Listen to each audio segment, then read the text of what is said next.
J'ai surpris ma famille en train de vendre la maison de mes rêves à des étrangers. Ils m'ont laissé pour ruiner. Mais j'ai découvert leurs secrets et j'ai utilisé leur propre cupidité pour monter un piège qui a détruit leur réputation et les a forcés à m'être supplié de les pardonner. Merci d'être ici avec moi aujourd'hui. J'espère que tu passes une journée merveilleuse où que tu sois. J'aimerais que tu partages dans les commentaires depuis quelle ville ou quel pays tu nous regardes et quelle heure il est là-bas. Maintenant, commençons notre histoire ensemble. Mon atelier n'est pas simplement une pièce, c'est une extension de mon âme. Un laboratoire silencieux niché au dernier étage d'un immeuble haussmannien du Marais, où les bruits de Paris s'évanouissent pour laisser place au murmure des essences. C'est ici que je vis vraiment, penché sur des balances de précision, jonglant avec des centaines de flacons qui contiennent des mondes entiers. Je suis une née. Mon métier, ma passion, est de traduire des émotions en molécules, de capturer des souvenirs dans un sillage. Notre relation avec Antoine, je la croyais comme l'une de mes créations les plus réussies.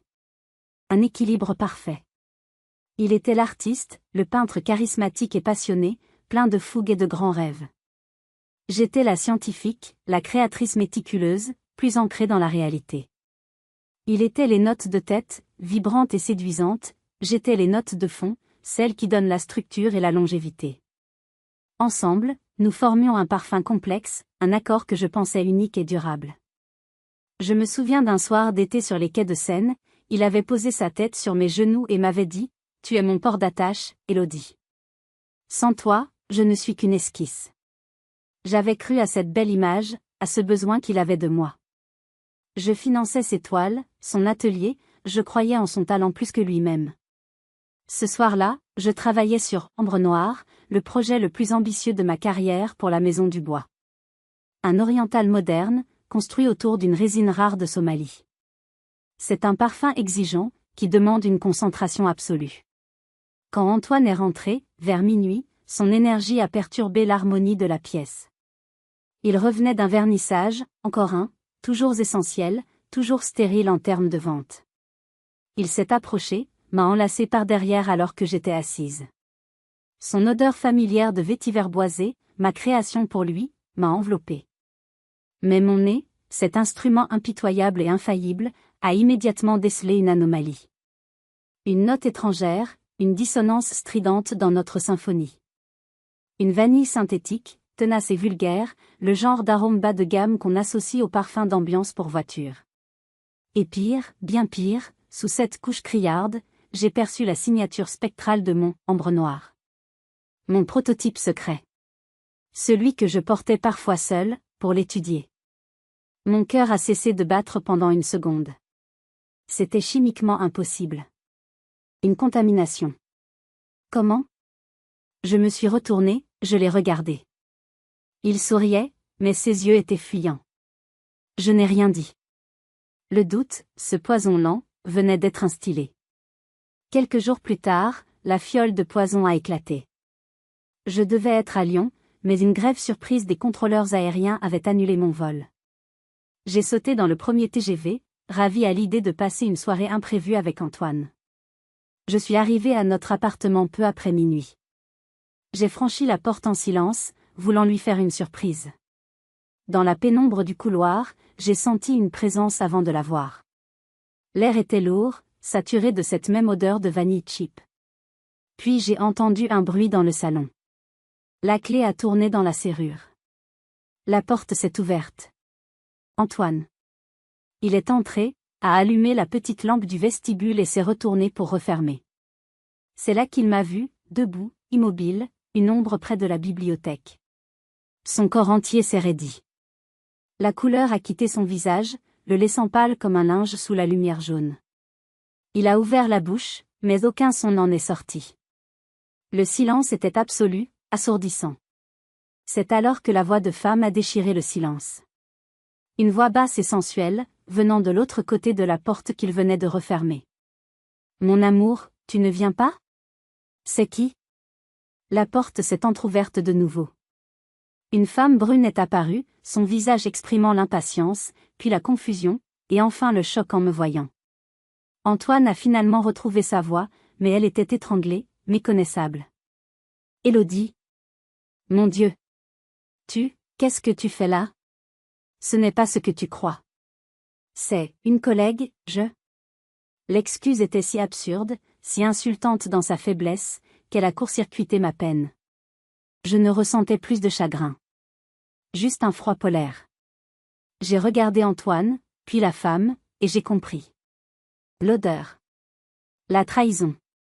Mon ambre noir profané. Tout était lié. Je n'ai pas crié. Ma formation m'avait appris le contrôle. J'ai fait un pas en avant, et j'ai dit, d'une voix si neutre qu'elle en était terrifiante, dehors.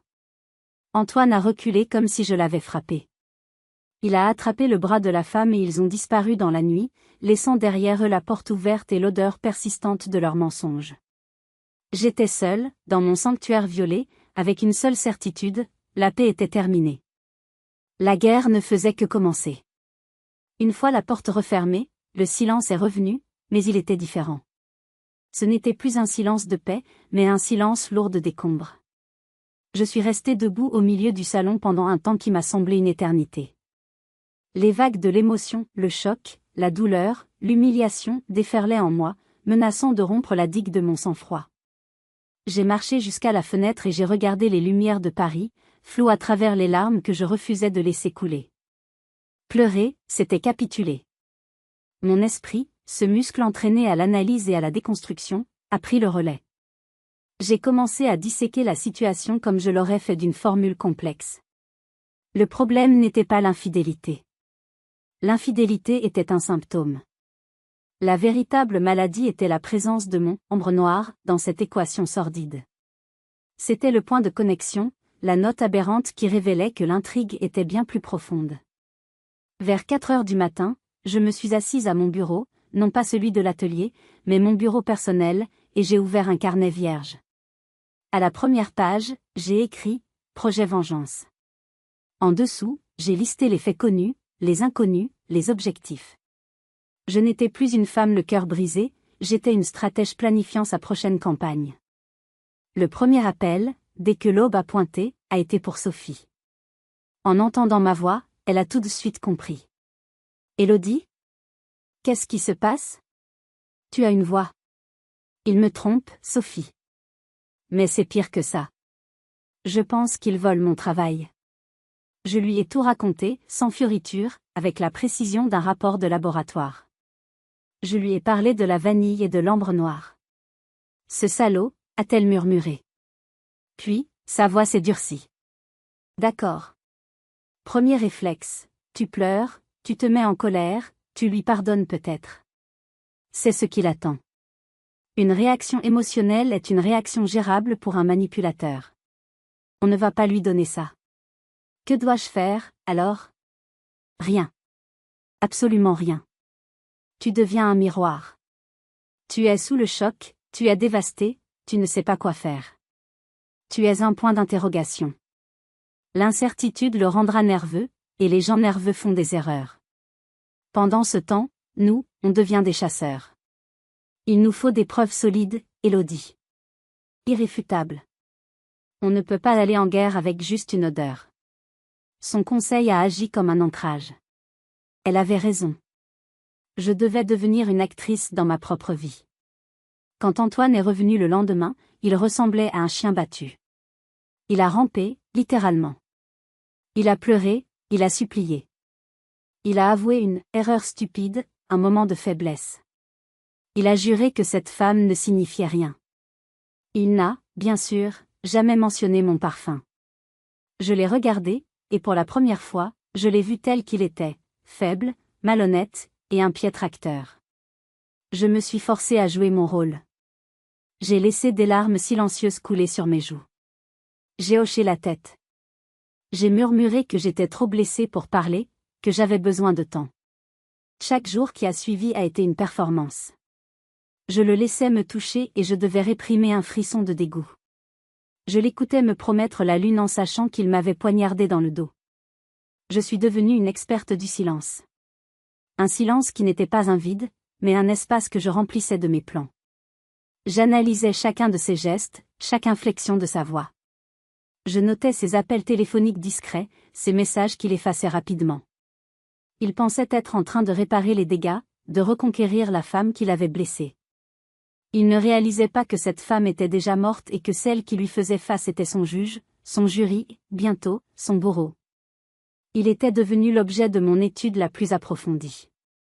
Le plan nécessitait du temps et de l'espace, deux choses que la cohabitation avec Antoine rendait impossible. Je devais m'éloigner, non seulement pour échapper à sa présence suffocante, mais aussi pour lui donner la corde avec laquelle il allait se pendre. L'idée de grâce s'est imposée comme une évidence stratégique. C'était mon terrain, mon alibi. J'ai attendu le bon moment. Une semaine après la confrontation, alors qu'il redoublait d'efforts pour être le fiancé parfait, je lui ai annoncé la nouvelle avec une voix brisée, soigneusement travaillée. Je ne peux plus rester ici pour le moment, Antoine. L'appartement est plein de mauvais souvenirs. J'ai fait une pause, le laissant remplir le silence de sa propre culpabilité. Monsieur Dubois a été très compréhensif. Il me finance une retraite créative à Grasse, dans la villa de la maison. Pour que je puisse me concentrer, travailler, et réfléchir à nous. Le mot « nous » était l'appât. Je lui donnais l'espoir d'une possible réconciliation, conditionnée à cette séparation temporaire. Dans son regard, j'ai vu passer une fraction de seconde de pur soulagement, qu'il a immédiatement masqué par une expression de tristesse affectée. Bien sûr, mon amour. Prends tout le temps qu'il te faudra. Je t'attendrai. Il était tombé dans le panneau. La phase de préparation s'est accélérée. D'abord, l'équipement. J'ai passé des heures en ligne, à comparer des micro-caméras, cherchant les modèles les plus discrets, avec la meilleure autonomie et une connexion à distance fiable. J'ai opté pour 3 dispositifs différents. Le processus de les installer moi-même a été une épreuve de nerfs. Une nuit, alors qu'Antoine dormait profondément, je me suis levée. Le cœur battant, je me suis déplacée dans notre appartement comme une voleuse. J'ai intégré une caméra dans le feuillage dense d'un ficus dans le salon. Une autre, de la taille d'un bouton, a été insérée dans la tranche d'un vieux livre d'art sur une étagère, offrant une vue parfaite sur la porte d'entrée et le couloir. La troisième, la plus cruciale, a trouvé sa place dans un pot en terre cuite contenant des herbes aromatiques séchées dans mon atelier, avec un angle de vue direct sur mon bureau. Chaque geste était précis, silencieux, chargé d'une tension glaciale. Ensuite, la cybersécurité. J'ai organisé une rencontre avec Marc dans un café anonyme du 11e arrondissement. Loin des bureaux de la Maison Dubois. Je ne pouvais pas prendre le risque que quelqu'un nous voie. Je lui ai expliqué une version plausible de l'histoire, je craignais une tentative d'espionnage de la part d'un concurrent et je voulais m'assurer que mon réseau domestique, où je stockais des données sensibles, était sécurisé. Je lui ai demandé s'il pouvait faire un audit. Marc, avec son t-shirt Ramon et son regard perçant, a écouté attentivement. Il n'était pas dupe. Il a probablement deviné que l'histoire était plus personnelle, mais il n'a posé aucune question. Il y avait chez lui une sorte de joie anarchique à l'idée de déjouer les plans des requins. Une attaque en cours ? Ça, c'est plus marrant qu'un test de pénétration standard, a-t-il dit avec un sourire en coin. Donne-moi une heure d'accès à ton réseau ce soir. Je vais te construire une forteresse numérique et te laisser les clés de la tour de guet. Personne ne saura que je suis passé par là. Ce soir-là, il a tenu sa promesse. J'avais un tableau de bord sécurisé, accessible depuis n'importe, me donnant le contrôle total sur les caméras et une surveillance de l'activité réseau. La touche finale fut une conversation avec Madame Girard, la concierge. Le matin de mon départ, en descendant mes bagages, je lui ai confié d'un air abattu, je pars me reposer un peu, Madame Girard. L'air de Paris est un peu lourd en ce moment. Elle m'a gratifié d'un regard plein de sous-entendus. Vous avez bien raison, ma petite dame. Et ne vous en faites pas pour monsieur. La jeune femme brune qui ne salue jamais, elle saura bien l'occuper. Elle est encore passée hier, quand vous étiez au travail. Je l'ai remerciée d'un hochement de tête, mon visage une toile de tristesse convenue. À l'intérieur, je jubilais. Chaque information, chaque confirmation renforçait ma détermination. Sur le quai de la gare de Lyon, l'adieu d'Antoine fut une pièce de théâtre. Des promesses, des regards larmoyants. J'ai joué mon rôle jusqu'au bout. Mais une fois dans le train, le masque est tombé. J'ai sorti mon ordinateur portable, j'ai vérifié que les systèmes de surveillance étaient opérationnels. L'opération Grâce ne faisait que commencer. Le rideau allait se lever sur leur trahison, et j'étais la seule à connaître le script. L'air de Grâce était une caresse parfumée, un mélange complexe de jasmin, de lavande et de terre humide après la pluie. Installée dans la villa que la Maison du Bois réservait à ses parfumeurs, j'aurais dû me sentir inspirée, apaisée. Mais mes sens étaient entièrement tournés vers l'écran lumineux de mon ordinateur, une fenêtre glaciale ouverte sur mon appartement parisien. La première notification est arrivée le deuxième soir. Mouvement détecté, salon. Mon souffle s'est coupé. J'ai cliqué. L'image était nette, presque trop réelle. Antoine entrait, il tenait la porte ouverte. Et Chloé est apparue. Elle portait une robe rouge qui semblait crier sa confiance, son arrogance. Elle a balayé la pièce du regard, un regard de propriétaire. Enfin seule, a-t-elle dit en jetant son sac de luxe sur mon canapé en velours. Antoine l'a enlacée, l'a embrassée avec une ferveur qu'il ne me montrait plus depuis des mois. Je me suis forcée à regarder, à absorber chaque détail, à transformer la douleur en carburant. Ils ont ouvert une bouteille de champagne. Mon champagne. Celui que je gardais pour les grandes occasions. Assis l'un contre l'autre, leur voix était claire, le micro de la caméra était d'une sensibilité redoutable. Alors, notre petite sainte est bien partie prier dans sa chapelle à fleurs, a raillé Chloé. En pèlerinage, oui, a répondu Antoine. Elle est partie, réfléchir à nous. Elle est si prévisible. Complètement absorbée par son petit monde d'odeurs, elle est aveugle à tout le reste. Tu avais raison, elle n'a aucune idée de ce qui se passe dans le monde réel. Le mépris dans sa voix était une lame de rasoir. Il ne me voyait pas comme une partenaire, mais comme une ressource, une idiote utile dont la passion ennuyeuse finançait son existence. Chloé a ri, un rire cristallin et cruel. Ne sois pas si dur. Sa passion va nous rendre très riches. Et elle va faire de moi la nouvelle reine de Paris. C'est presque poétique, non? Son travail va enfin servir à quelque chose de grand. Cette conversation était une torture, mais aussi une révélation. Leur mobile n'était pas seulement la cupidité. C'était un désir de pouvoir, et pour Chloé, une jalousie féroce envers mon statut, mon talent. Elle ne voulait pas seulement me voler, elle voulait prendre ma place. Le moment que j'attendais est arrivé. Assez joué, a dit Chloé en se levant. Allons au coffre-fort. L'atelier. La caméra de la bibliothèque les a filmés traversant le couloir. Puis l'image de la troisième caméra, celle de l'atelier, s'est activée. Mon sanctuaire. Mon cœur battait à tout rompre. Chloé est entrée avec l'assurance d'un général inspectant ses troupes. Ses yeux brillaient de convoitise devant mes rangées de flacons, mon matériel. C'était une profanation. Il est là, a dit Antoine en désignant le bureau. Le nouveau carnet. Elle y a travaillé toute la semaine dernière. Elle dit que c'est une révolution. Chloé s'est penchée sur le carnet, l'a ouvert avec des doigts avides. Elle a sorti son téléphone. L'objectif a scanné méthodiquement chaque page, les formules, les pourcentages, mes notes manuscrites, mes diagrammes moléculaires. Antoine se tenait derrière elle, l'éclairant avec la lampe de son propre téléphone pour s'assurer que chaque détail soit parfaitement lisible. C'était une collaboration efficace et répugnante. C'est incroyable, a murmuré Chloé, fascinée. La structure est brillante. Elle est douée, la salope. C'est dommage qu'elle soit si naïve. Elle s'est tournée vers Antoine. Bernard va adorer. Il va me donner une promotion avant la fin du mois. Et toi, mon chéri, tu pourras enfin dire adieu à tes créanciers. On va s'acheter une galerie. Ta propre galerie. Tu n'auras plus jamais besoin de dépendre d'elle. Fini de jouer les artistes maudits et entretenus, a dit Antoine avec un sourire amer. J'aime le son de ça. Ils sont restés encore 1 heure, buvant le reste du champagne, parlant de leur avenir radieux bâti sur mes ruines. Chaque mot était une pièce à conviction supplémentaire. J'ai tout enregistré. J'ai fait des captures d'écran des moments clés. Quand ils ont finalement quitté l'appartement, main dans la main, j'ai coupé le flux vidéo. Je suis resté prostré devant l'écran noir pendant un long moment. La femme blessée en moi voulait hurler.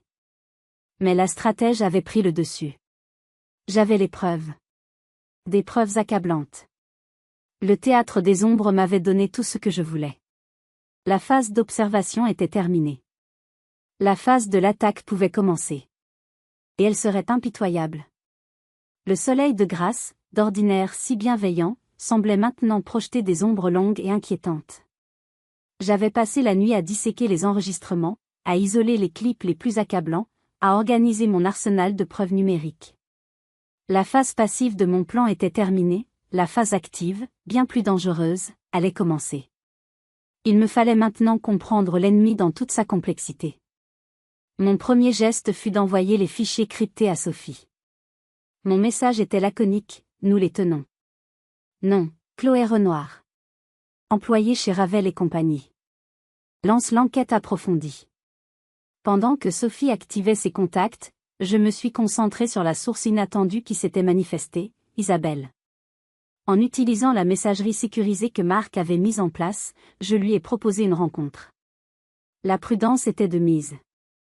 Nous avons convenu d'un lieu neutre, un petit salon de thé discret à Mouansartou, un village voisin. Je l'ai reconnue immédiatement à sa description. Une jeune femme au regard intelligent, mais voilée par une certaine amertume. Elle était nerveuse, ses mains tremblaient légèrement en tenant sa tasse de thé. « Merci d'être venue », ai-je commencé.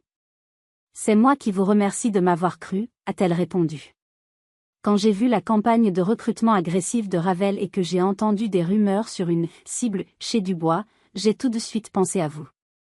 Chloé a toujours été obsédée par votre succès. Je l'ai encouragée à parler. Elle m'a raconté son histoire. 2 ans plus tôt, alors qu'elle était l'assistante de Chloé, elle avait développé un accord original autour de la figue et du sel. Une idée prometteuse. Chloé l'avait d'abord ridiculisée, puis s'était approprié la formule, l'avait modifiée légèrement et l'avait présentée à la direction comme sa propre création. Ce fut le premier succès qui l'a mis sur la carte. Isabelle, dégoûtée, avait démissionné. Elle n'a aucun honneur, a dit Isabelle, sa voix basse mais chargée de venin. Elle ne crée pas, elle prend. Et Bernard Leclerc, le PDG, ferme les yeux tant qu'elle rapporte de l'argent. C'est leur culture d'entreprise, le résultat à n'importe quel prix. Elle a sorti une clé USB de son sac. J'ai gardé des copies de certains emails de l'époque. Ça montre comment Leclerc la félicitait pour son audace et son instinct de tueuse. Ça pourrait vous être utile pour prouver que ce n'est pas un acte isolé. Cette rencontre était cruciale. J'avais non seulement un témoin, mais aussi des preuves tangibles de la complicité de la direction de Ravel. L'affaire prenait une nouvelle dimension. De retour à la villa, un email de Sophie m'attendait. Le rapport du détective privé. C'était encore plus sordide que je ne l'avais imaginé. Antoine ne se contentait pas de jouer. Il était accro.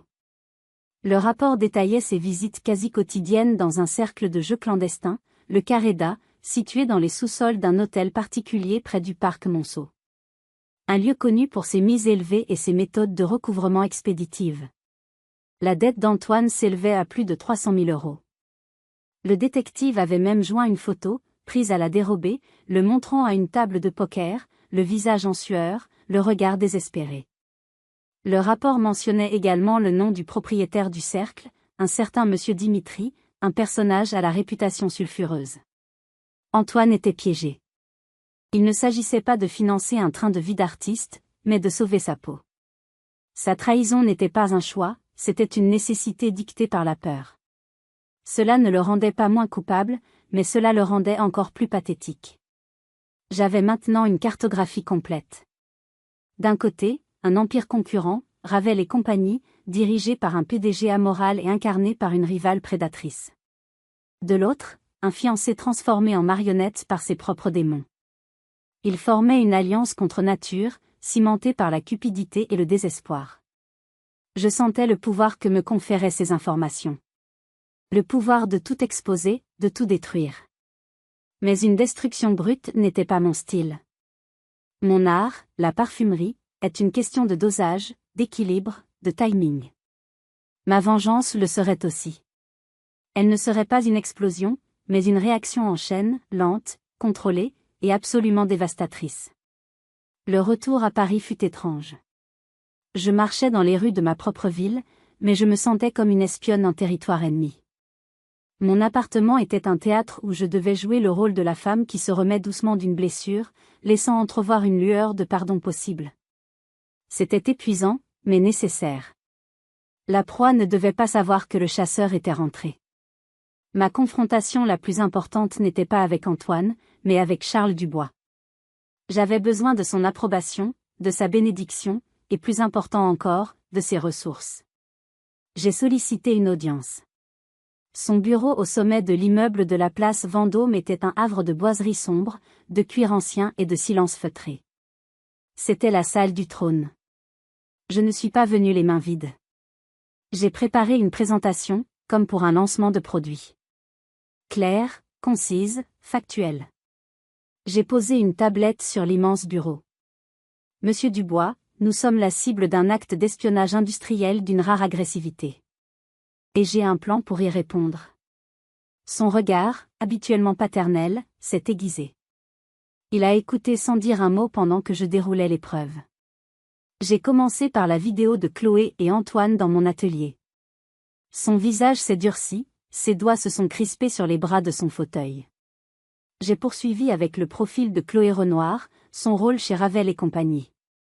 J'ai terminé avec les emails fournis par Isabelle, prouvant l'implication tacite de Bernard Leclerc. Quand j'ai eu fini, il est resté silencieux, le regard perdu vers les toits de Paris. Ils ont osé, a-t-il finalement murmuré, plus pour lui-même que pour moi. Ils ont osé profaner notre création. Il s'est tourné vers moi, le feu dans les yeux. C'est intolérable. Sophie va immédiatement engager une procédure. Nous allons les traîner dans la boue, nous allons exiger des dommages et intérêts qui les mettront à genoux. C'était la réaction que j'attendais. La réaction d'un roi dont on a attaqué le royaume. Mais ce n'était pas mon plan. Non, ai-je dit, ma voix ferme. Il m'a regardé, surpris. Comment ça, non? Un procès public serait une erreur, ai-je argumenté. Il durerait des années. Il serait une distraction constante. La presse s'emparerait de l'aspect personnel, de l'implication de mon fiancé. Cela nous éclabousserait autant qu'eux. Leclerc se positionnerait en victime d'une employée incontrôlable. À la fin, même si nous gagnons, notre image sera ternie. Nous devons choisir une autre arme. Une arme qu'ils ne verront pas venir. Je lui ai alors exposé le plan éphémère, dans ses moindres détails. La création d'un parfum piège, l'appât, la réaction chimique programmée, l'humiliation publique qui en résulterait. Il m'a écouté, le menton posé sur sa main, son visage de nouveau impénétrable. Quand j'ai terminé, il s'est levé, a fait quelques pas, Élodie. A-t-il commencé, son ton plus mesuré. Je comprends la poésie de votre plan. C'est une vengeance d'artiste. Mais en tant que chef d'entreprise, je vois les risques. Et ils sont immenses. Vous me parlez de créer délibérément un produit défectueux. Si Ravel découvre la supercherie, il pourrait nous retourner l'arme au visage. Espionnage contre sabotage. Ce serait notre parole contre la leur. Vous souvenez-vous de l'affaire Véron contre Sinus il y a 10 ans? Véron a tenté une manœuvre similaire, ils ont été découverts. Leur réputation ne s'en est jamais remise. Il avait raison de soulever ce point. Il testait ma conviction. La situation est différente, monsieur, ai-je rétorqué. Véron a laissé des traces numériques. Mon plan est analogique. La formule sera dans un carnet. Une fois photographié, le carnet disparaît. Il n'y aura aucune preuve de notre intention, seulement le résultat de leur vol.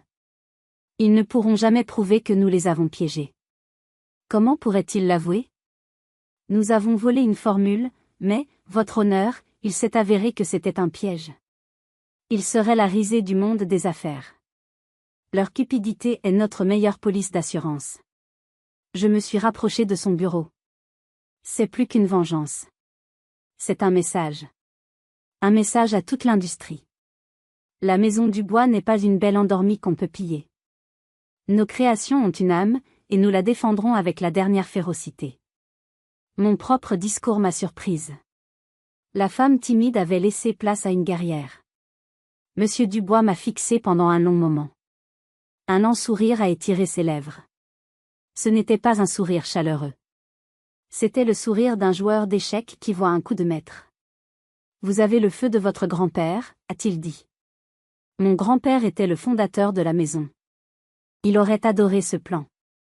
Très bien, mademoiselle Vernet. Vous avez ma bénédiction et mes ressources. Faites ce que vous avez à faire. Et ne faites aucun quartier.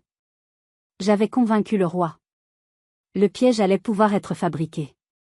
La création de « l'éphémère » fut l'acte le plus étrange et le plus intense de ma vie de parfumeuse. Je suis retournée dans la solitude protectrice de la Villa de Grâce, non pas pour créer de la beauté, mais pour la pervertir.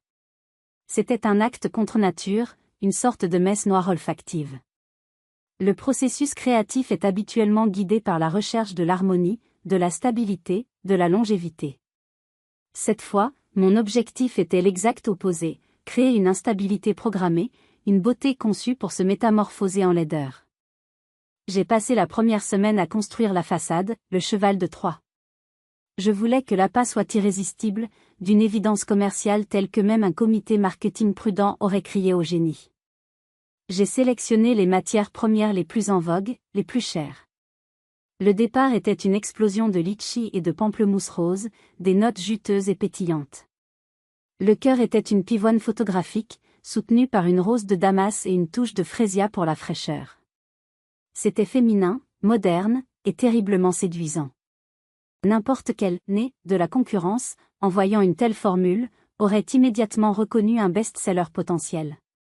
J'ai rempli des pages et des pages du carnet de notes, d'essais, de variations, pour donner l'illusion d'un long et minutieux processus de création. Ensuite, je me suis attaqué au cœur du piège, le mécanisme de destruction. C'était un défi de chimie organique fascinant. Je suis parti d'un esté complexe que j'ai modifié en laboratoire. J'ai conçu une molécule de base à longue chaîne, stable à température ambiante, mais dont les liaisons devenaient fragiles lorsqu'elles étaient exposées à la combinaison de la chaleur corporelle et du pH légèrement acide de la peau. Cette dégradation, que j'ai calculée pour s'amorcer après environ 3 heures, déclencherait une hydrolyse en cascade. L'élégante molécule de base se scinderait en plusieurs composants plus petits. L'un d'eux était un dérivé de thiol, une famille de composés connus pour leurs odeurs désagréables, œufs pourris, choux en décomposition. Un autre était de l'acide butyrique, qui sent le vomi ranci. Le génie de la chose, si j'ose dire, était que la molécule piégée agissait initialement comme un excellent fixateur. Elle exaltait les notes florales et fruitées, donnant au parfum une tenue et un sillage exceptionnels pendant les premières heures. C'était le baiser de Judas. Le parfum séduisait, enchantait, puis, une fois la confiance établie, il trahissait de la manière la plus humiliante qui soit. Pendant que je travaillais, la pression du monde extérieur continuait.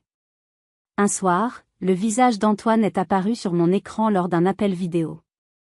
Il avait l'air fatigué, les traits tirés.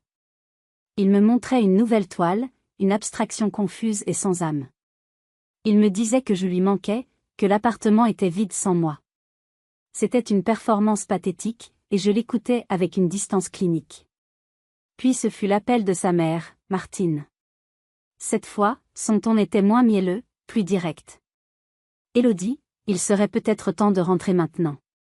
Cette petite retraite a assez duré. Antoine est au plus mal. Il faut que tu penses à lui. Parfois, j'ai l'impression que tu es un peu égoïste, à t'enfermer dans ton travail comme ça. Tu l'imagines peut-être infidèle, mais es-tu bien sûr de ne pas être un peu paranoïaque? Un homme a besoin d'attention, sinon il va la chercher ailleurs. C'est aussi simple que ça. Le gaslighting. L'inversion de la culpabilité. C'était la dernière goutte. J'ai répondu avec une politesse glaciale, votre opinion est notée, Martine. Bonne soirée. Et j'ai raccroché. Sa tentative de manipulation m'a conforté dans l'idée que ma réponse devait être totale et sans pitié. De retour à Paris, avec le carnet contenant le secret mortel de « l'éphémère », j'ai procédé à la mise en scène finale. J'ai laissé le carnet sur mon bureau, comme oublié dans la précipitation. J'y ai ajouté le post-it mentionnant le brevet, un détail conçu pour créer un sentiment d'urgence chez mes voleurs. Puis, j'ai annoncé à Antoine mon départ pour le week-end chez mes parents. Je lui ai dit que j'étais presque prête à pardonner, que ce week-end serait le dernier moment de réflexion avant de reconstruire notre avenir. Je lui ai donné le baiser le plus faux de ma vie. Il l'a reçu comme une promesse. Le piège était amorcé. La bête allait entrer dans la cage. Le week-end de réflexion chez mes parents fut, en réalité, passé dans un petit hôtel discret de la banlieue parisienne, les yeux rivés sur mon ordinateur. Comme prévu, ils n'ont pas attendu. Moins de 2 heures après mon départ, Chloé était dans l'appartement. L'opération fut rapide, efficace, dénuée de toute la théâtralité de leur première visite. C'était une transaction. Ils ont photographié le carnet, ont bu d'un verre de vin rapide, et sont repartis. La marchandise était livrée. Le silence qui a suivi fut la partie la plus difficile. Je devais maintenir la façade. J'ai continué à jouer la comédie du pardon imminent avec Antoine. Il était soulagé, presque jovial, croyant la crise derrière lui. Pendant ce temps, mon alliée Isabelle me tenait informée de l'effervescence chez Ravel et compagnie. Ils avaient mordu à l'hameçon avec une avidité stupéfiante. Le projet, rebaptisé Audace, était devenu la priorité absolue de l'entreprise. Chloé était traitée en héroïne, Bernard Leclerc exultait. Le lancement, 1 mois plus tard, fut un événement médiatique. Un budget colossal, une campagne publicitaire omniprésente. Audace, oser l'interdit. Des bus entiers étaient recouverts du visage de l'actrice Léa Durand tenant le flacon comme un sceptre. Le succès initial fut fulgurant. Les ventes du premier week-end ont battu tous les records de la maison Ravel. Les critiques spécialisées, trompées par les notes de tête spectaculaires, parlaient d'un « nouveau classique instantané ». J'observais tout cela avec le calme d'un démiurge regardant sa création suivre son cours programmé. La première semaine fut leur triomphe. La deuxième fut le début de leur cauchemar. Tout a commencé par quelques murmures sur les forums de beauté en ligne. Puis, ce fut une marée sur les réseaux sociaux. Le hashtag #AudaceArnaque a explosé. Les témoignages étaient un mélange de fureur et de comédie. Des femmes racontaient leurs rendez-vous amoureux gâchés, leurs entretiens d'embauche sabotés par cette odeur infâme qui se développait au bout de quelques heures. Le spectacle de leur humiliation publique était fascinant. J'ai passé des heures à lire les commentaires, à regarder les vidéos parodiques. C'était ma vengeance par procuration, exécutée par des milliers de voix anonymes. Un célèbre blogueur de mode, connu pour son style acerbe, a publié un article qui a mis le feu aux poudres. Je peux encore en citer des passages de mémoire. Audace n'est pas un parfum, c'est une métaphore de notre époque, une promesse éclatante qui se révèle être une imposture nauséabonde. Ravel et compagnie ne nous a pas vendu un rêve, mais une bombe à retardement olfactive. On nous promet l'audace, on se retrouve avec l'odeur d'une poubelle oubliée au soleil. C'est plus qu'un échec commercial, c'est une faute morale, un mépris total pour la consommatrice.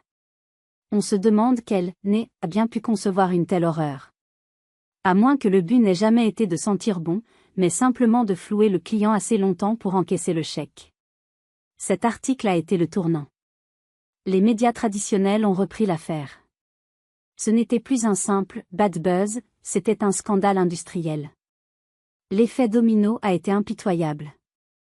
Les communiqués de presse sont tombés, froids et tranchants. D'abord, les grands magasins, en raison de la non-conformité du produit avec les standards de qualité attendus, les Galeries Lafayette retirent avec effet immédiat le parfum « Audace » de tous ses points de vente. Les autres ont suivi. Puis ce fut au tour de l'égérie, Léa Durand. Son agent a publié une déclaration cinglante, annonçant la rupture de son contrat pour publicité mensongère et menaçant de poursuites pour atteinte à son image. L'action de Ravel et compagnie s'est effondrée. En une semaine, ils avaient perdu des millions en bourse, et encore plus en crédibilité. L'humiliation était totale, et elle était entièrement de leur fait. Ils avaient acheté le poison, l'avaient mis dans un joli flacon, et l'avaient vendu au monde entier. Mon travail était terminé.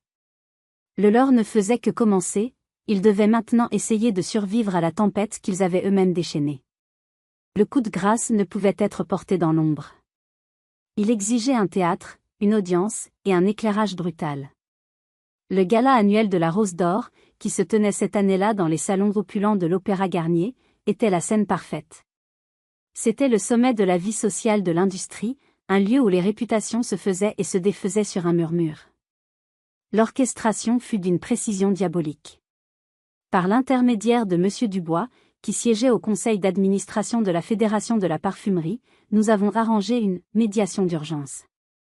L'invitation officielle, envoyée par la fédération elle-même, convoquait les directions de Maison Dubois et de Ravel et compagnie à une rencontre confidentielle dans un salon privé, 1 heure avant le début du gala. Le motif, discuter des implications déontologiques de l'affaire Audace et de son impact sur l'ensemble de la profession. C'était une convocation qu'ils ne pouvaient ignorer sans admettre leur culpabilité. Bernard Leclerc et sa protégée, Chloé, étaient pris au piège. Ce soir-là, je portais une robe noire signée d'un grand couturier, une seconde peau qui était à la fois une armure et une déclaration. En traversant la foule scintillante au bras de M. Dubois, je sentais tous les regards sur nous. L'affaire Ravel était le sujet de toutes les conversations chuchotées derrière les éventails et les coupes de champagne. Nous sommes entrés dans le salon pivoine, un boudoir de velours rouge et de dorure. Sophie était déjà là, son tailleur sombre contrastant avec le décor, un dossier posé devant elle.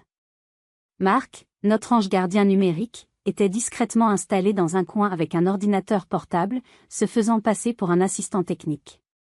Leclerc et Chloé sont entrés quelques minutes plus tard. Leclerc affichait une confiance forcée, le masque d'un homme habitué à naviguer dans les eaux troubles. Chloé, à ses côtés, était pâle, son arrogance habituelle remplacée par une nervosité à peine contenue.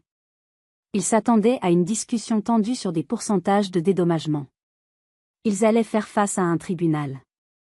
Alors qu'ils prenaient place, j'ai dégainé mon téléphone. Un dernier SMS à Antoine. Rejoins-moi au salon pivoine de l'Opéra. Je sais que tu es là. C'est le moment de tout mettre à plat, devant tout le monde. C'est ta dernière chance. Je savais par le détective qu'il avait obtenu une invitation, espérant sans doute croiser des mécènes potentiels.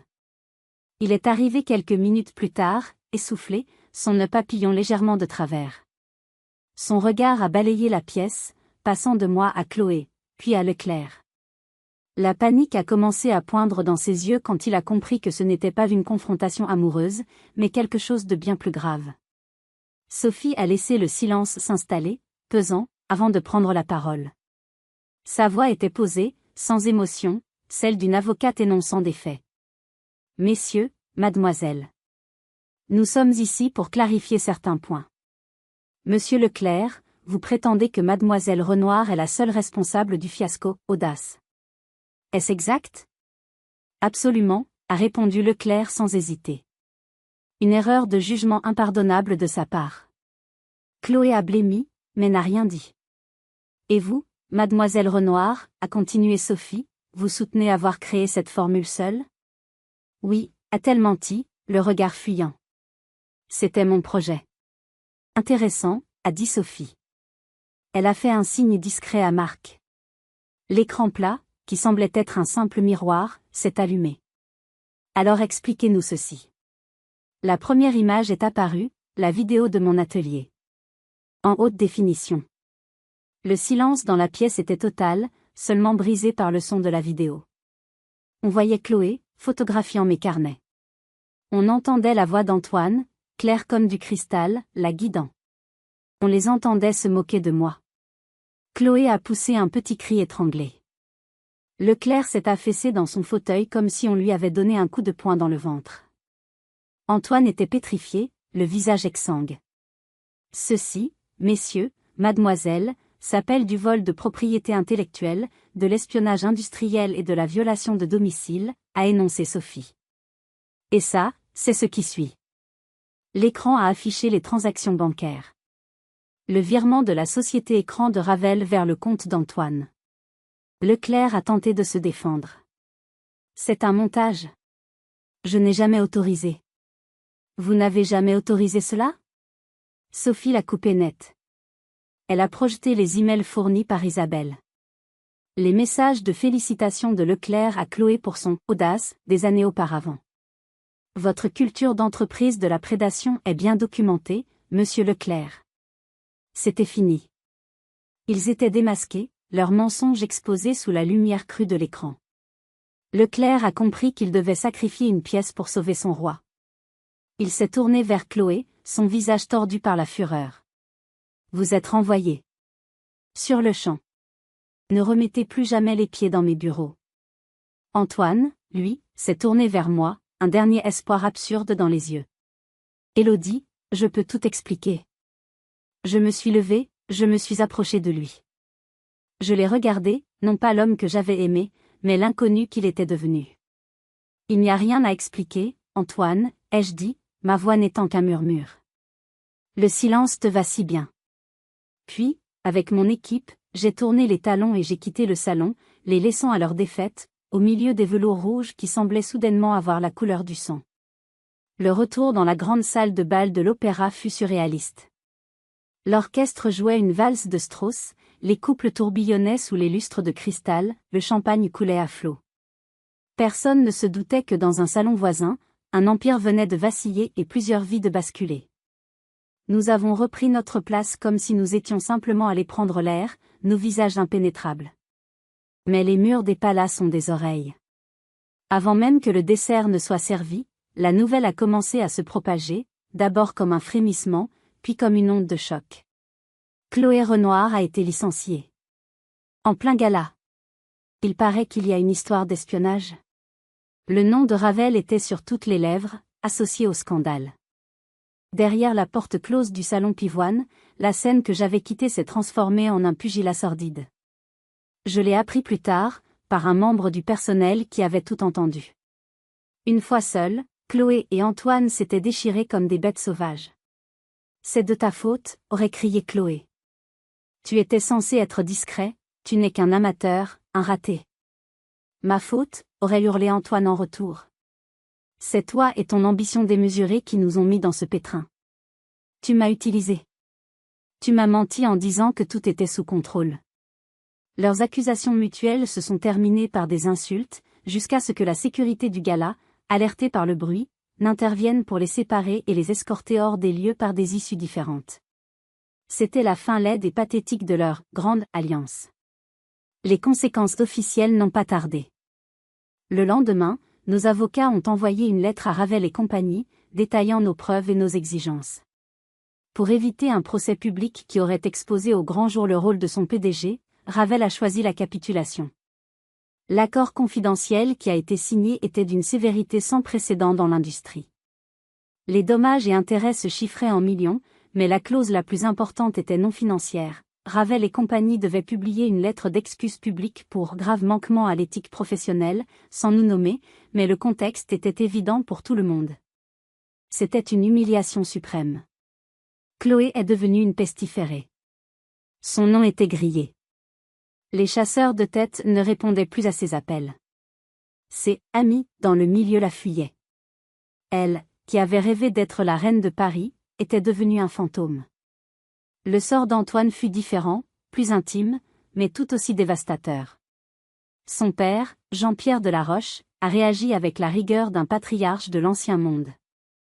Après avoir reçu le dossier que je lui avais fait parvenir par un intermédiaire, il n'a pas cherché à contacter son fils. Il a agi. Le virement de « remboursement » sur mon compte n'était que le premier acte. Le second fut une lettre envoyée à Antoine par voie d'huissier, lui notifiant qu'il était déshérité et que l'usage du nom, de la Roche, à des fins professionnelles ou publiques lui était formellement interdit. Il lui coupait non seulement ses ressources financières, mais aussi son identité, son héritage. Antoine s'est retrouvé seul, sans le sou, sans le nom prestigieux qui lui avait ouvert tant de portes, sans la femme qui le soutenait, et sans la maîtresse pour qui il avait tout risqué. Il n'était plus un artiste tourmenté. Il n'était plus rien. J'ai observé cette débâcle de loin, avec une froide satisfaction. J'avais déraciné le mal. J'avais protégé ma maison, mon article. Mais la victoire avait un goût de cendre. J'avais dû devenir aussi impitoyable que ceux que je combattais. En démasquant le monstre chez les autres, j'avais dû affronter celui qui sommeillait en moi. Le contrôle total était une arme puissante, mais c'était aussi une cage dorée.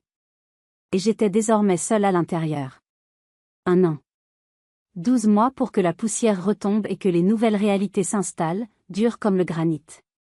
Le paysage de la parfumerie parisienne avait changé. La Maison du Bois, loin d'être affaiblie, avait gagné en prestige. L'argent colossal obtenu de Ravel et compagnie fut, sur ma suggestion insistante auprès de Monsieur Dubois, entièrement réinvesti. Nous avons créé la Fondation Ambre, une structure ambitieuse dédiée à la découverte et au financement de jeunes talents indépendants, c'est né de génie qui, sans soutien, n'aurait jamais pu éclore. J'en ai pris la direction, un rôle qui me donnait un pouvoir immense, celui de façonner l'avenir de ma profession. D'une histoire de vol et de trahison, nous avions fait naître un cercle vertueux. C'était ma façon de transformer le poison en antidote. Bernard Leclerc a tenu quelques mois, puis a été discrètement remercié par son conseil d'administration lors d'un remaniement. On ne survit pas à une telle humiliation financière et morale. Quant à Chloé, j'ai eu de ses nouvelles par une connaissance commune. Après des mois de silence, elle avait tenté un retour, essayant de lancer une marque de bougies parfumées en ligne. Le projet a fait faillite en moins de 6 mois. Son nom était une encre qui la tirait vers le fond. Personne ne voulait acheter de l'audace à une tricheuse. Un après-midi d'automne, le hasard m'a conduite au musée d'art contemporain de la Fondation Louis Vuitton. En déambulant dans une salle immense, mon regard a été attiré par un uniforme. Un gardien de sécurité, le dos droit, le regard vide, surveillait une installation vidéo. C'était Antoine. Le choc fut bref, remplacé par une sorte de calme résigné. La justice de l'univers, parfois, est d'une ironie féroce. Lui, qui rêvait que ses toiles soient accrochées au mur des musées, passait ses journées à s'assurer que personne ne touche les œuvres des autres. Il était le spectateur passif de la créativité qu'il n'avait jamais réussi à maîtriser. Nos regards se sont croisés. Il n'y a eu aucune reconnaissance, aucune émotion dans ses yeux. Juste le néant poli d'un homme qui a accepté sa défaite. J'ai continué ma visite. La véritable conclusion de cette histoire s'est jouée quelques semaines plus tard, non pas sous des dorures, mais entre les étals d'un marché biologique du boulevard Raspail. Je choisissais des légumes quand une voix m'a interpellée. Élodie. C'était Martine, la mère d'Antoine. Elle avait vieilli, son assurance bourgeoise était fissurée. Elle m'a regardé avec un mélange de haine et de ressentiment. « J'espère que vous êtes fière de vous », a-t-elle lancé, sa voix tremblante de rage contenue. « Vous l'avez anéanti. Il a tout perdu à cause de vous. » J'ai posé mon panier. Je l'ai regardé droit dans les yeux, sans la moindre trace de la jeune femme intimidée qu'elle avait connue. « Vous vous trompez, Martine, ai-je répondu, ma voix égale et froide. Antoine a tout perdu le jour où il a décidé que sa malhonnêteté valait plus que mon amour et mon travail. Je n'ai fait que lui présenter l'addition. C'est un concept que vous devriez comprendre, vous qui attachez tant d'importance au compte. » Elle est restée bouche bée, incapable de répondre. Je lui ai tourné le dos et j'ai continué mes achats. Le dernier fil qui me reliait à mon passé venait d'être coupé. Ce soir-là, de retour dans mon appartement, qui était maintenant entièrement le mien, j'ai ouvert un flacon venant du laboratoire. C'était le premier échantillon de ma nouvelle création personnelle, celle que j'avais commencé à esquisser après le scandale. Je l'ai vaporisé. Le parfum était audacieux, déroutant. Une note de tête presque métallique de feuilles de chiseau, un cœur de tubéreuse narcotique, et un fond de bois de santal fumé et de cuir. Il ne cherchait pas à plaire. Il existait, simplement, avec une confiance en soi absolue. Son nom, résilience. En le respirant, j'ai compris que la victoire n'était pas dans la chute de mes ennemis. La vraie victoire, c'était ce moment précis. Être seul dans mon sanctuaire, non plus violer mes reconquis, et sentir le parfum non pas de la vengeance, mais de la liberté. Une liberté chèrement acquise, complexe, et un peu dangereuse. Et elle était entièrement à moi.